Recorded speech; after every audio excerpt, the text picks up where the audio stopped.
একটু বাস fire service আসবে। আজকে মনে করেন যে সব থেকে বড় বাস খেলাম জীবনের, তখন প্রমাণ থাকতো, বিশ্বাস করো না, ঘাড় ধরে ধাক্কা দেওয়ার টিভিতে একবার কাম সারিয়ে দিতাম।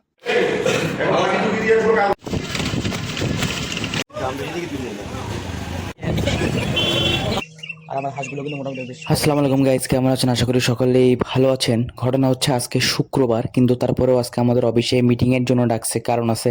কারণটা হচ্ছে যারা টার্গেট করেনি তাদেরকে আজকে বাস দিল, মানে সেই লেভেলের গাল পারলো যে কেন টার্গেট করো নাই, হাবি যাবি হ্যান ত্যান ব্লা ব্লা ব্লা। আর দেখেন আমাদের রবি কোম্পানি থেকে নতুন আমাদেরকে বাইক দিবে। বাইক না, এটা হচ্ছে ব্যাটারি চালিত মোটর বাইক, সরি মোটর বলা না, ব্যাটারি চালিত, বুঝছেন তো। মনে করেন যে মিটিং টিটিং শেষ করে বাসার দিকে আসলাম, বুঝছেন, কারণ খাওয়া দাওয়া এখনো করিনি। খাওয়া দাওয়া করবো, দেন মার্কেটে যাবো। এটা হচ্ছে আমার বিল্লাহর দোকান, বুঝছেন। এখন হচ্ছে দুপুরের খাওয়া দাওয়া করবো, বুঝছেন। শরীরটা আমার কাছে খুব খারাপ। খাবো হচ্ছে ডিম ভাজি আর হচ্ছে শাক, বুঝছেন। আর এটা হচ্ছে ভাজি করবো। মানে কালকে রাত্রে ঘুমটা কম হয়েছে, তো এই জন্য শরীরটা এতটা ভালো লাগছে। আসসালামু আলাইকুম গাইজ, কেমন আছেন? আশা করি সকলেই ভালো আছেন। তো আজকে হচ্ছে শুক্রবার, আজকে অফিসে মিটিং ছিল, বুঝছেন। মিটিংয়ে গেছিলাম, টার্গেট হয়নি আমাদের হাউসের, বুঝছেন। এই জন্য প্রচুর চাপের মধ্যে আছে, বুঝছেন। সাথে থাকেন, ফিল।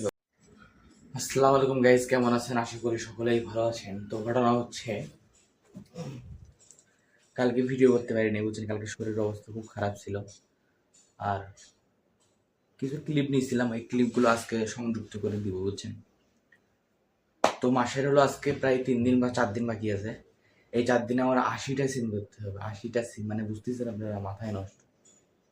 কারণ হাউস টার্গেট এখন হয়নি, যেভাবেই হোক হাউস টার্গেট করে দিতে হবে, নাহলে চাকরি থাকবে না। তো আজকে যাবো হচ্ছে সাদুল্লাপুর। সাদুল্লাপুরের কোথায় যাব দেখতে চোখ রাখুন আমার চ্যানেলে। চলেন এখন বেরোবো। এখন খাওয়া দাওয়া করছি, পেটটা অবস্থা ভালো না। কালকে রাত্রেবেলা গ্রিল খেয়েছিলাম, গ্রিল খেয়ে অবস্থা খারাপ হয়ে গেছে, বুঝছেন। তো চলেন সাথে। এইদিকে আমার আব্বু হচ্ছে গোসলের জন্য প্রস্তুত। আর আজকে মেঘ কিন্তু খুবই ভালো, একদম বৃষ্টি নাই, কিন্তু প্রচুর লেভেলের গাইজ গরম, মানে সেই গরম, বুঝছেন। তো খাওয়া দাওয়া করে টরে বের হয়ে গেলাম। আজকে যাব হচ্ছে আপনার সাহার বাজার, সাদুল্লাপুর সাহার বাজার। এটা হলো গাইবান্ধা থেকে প্রায় 7-8 কিলো রাস্তা দূরে। তো অটোতে অপেক্ষা করতেছিলাম, কারণ একটা অটোতে একজনকে নিয়ে তো যাওয়া পসিবল না, বুঝছেন। তো সাহার বাজারে পৌঁছে গেছি। এটা হচ্ছে আপনার সাহার বাজার। দুপুরের টাইম তো লোকজন একেবারেই কম। এখানে আজকে আমি মাইক মেলা দিছিলাম, কিন্তু দুঃখজনক ঘটনা, মাত্র 8টা সিম বেচছি গাইজ, বিশ্বাস করবেন না। মানে এই কয়েকদিন খালি লস আর লস, লস ছাড়া কোনো কিছু বুঝতেছি না। এই গরমের মধ্যে এভাবে বসে থাকা, তারপর আবার কাস্টমার আসে না, এটা যে কত কষ্টদায়ক আপনারা বুঝবেন না। যারা সেলস আর মার্কেটিংয়ে জব করে তারা বোঝে। তো ফাইনালি চাচার কাছে গেলাম, চাচাকে বললাম, চাচা একটু লাল চা খাওয়া, মাথা ব্যথা করতেছে। পরে যে লাল চা খেয়ে আমার সুপারভাইজার চাচা সুমন চাচাকে নিয়ে গাইবান্ধায় পৌঁছে গেছি, গাইবান্ধায় চলে এসেছি। তো চাচার আমি একসাথে রিক্সায় বাসা যাবো, কারণ আমার বাসার পাশেই মনে করেন যে আমার সুপারভাইজার সুমন চাচার বাসা, বুঝছেন। তো আমরা মজা করতে করতে একসাথে গেলাম। তো বাসায় এসে দেখি যে আব্বু বাসায় আগুন ধরাই দিছে। পরে ভয় পেয়ে গেছি, কিরে এত ধোঁয়া কেন। পরে দেখি ওই যে ছাদের উপরে যে ময়লাগুলো ছিল না, পাতাগুলো, শুকনো পাতা, এই পাতাগুলো পুড়াচ্ছে, বুঝছেন। বিশ্বাস করবেন না গাইজ, চারিদিকে একদম ধোঁয়া ধোঁয়া ধোঁয়া হয়ে গেছে, বুঝছেন।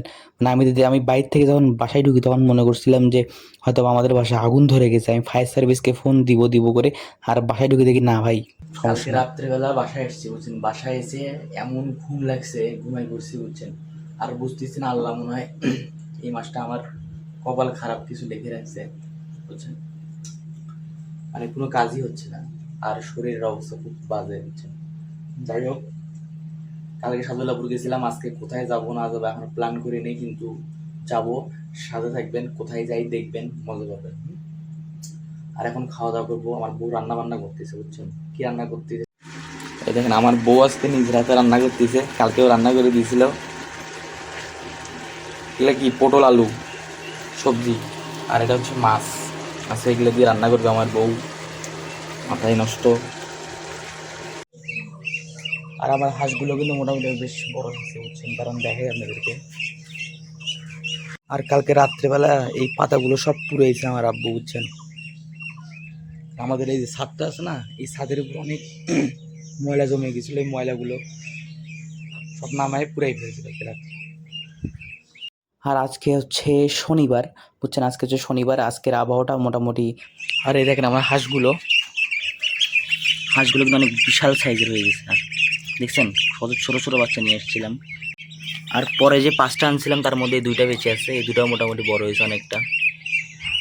মোটরসাইকেলটা টানতে টানতে বাইরে আসছি যে একটু হাফ লিটার তেল তুলবো গাইজ, বুঝছেন তো। তেল তোলার এই সুবাদে এই যে আমার গাড়িতে তেল তুললাম, বুঝছেন। তেল তুলে একটু আড্ডা দিলাম আঙ্কেলের সাথে। তো তারপরে মোটরসাইকেল নিয়ে চলে আসলাম হচ্ছে আপনার মোলং বাজার। এটা গাইবান্ধা থেকে ভাই অনেক দূর, প্রায় 22-23 কিলো রাস্তা। গুগল ম্যাপের সাহায্য নিয়ে আমাকে এখানে আসতে হয়েছে, কারণ আমি এখানে আগে কখনো এসে মেলা দিইনি। তো এই যে চাচা আমার প্রথম কাস্টমার ছিল, কিন্তু দুঃখজনক ঘটনা, আমার স্ক্যানার চুরি হয়ে গিয়েছিল গাইজ, বিশ্বাস করবেন না। এইমাত্র বাসায় আসলাম, বুঝছেন। আর আজকে মনে করেন যে সব থেকে বড় বাঁশ খেলাম জীবনের। বাঁশ মানে তো বোঝেন, বাঁশ কি জিনিস, বুঝছেন।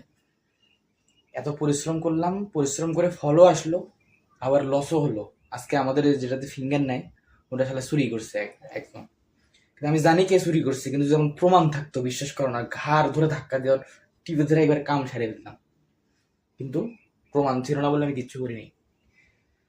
আমি আজকে সিম বেচলাম 15টা, কিন্তু আমার কাউন্ট হয়েছে খালি 2টা জাস্ট। তার চিন্তা করেন কত বড় লস। আমার যাতায়াত যা সকল 300 টাকা খরচ, পুরা লস, বুঝছেন। যাই হোক গাইজ, ভিডিওটা যদি খুব ক্লান্ত, আর ভিডিওটা যদি ভালো লাগে অবশ্যই ইউটিউব চ্যানেলটা সাবস্ক্রাইব করে দিবেন, পাশে থাকবেন।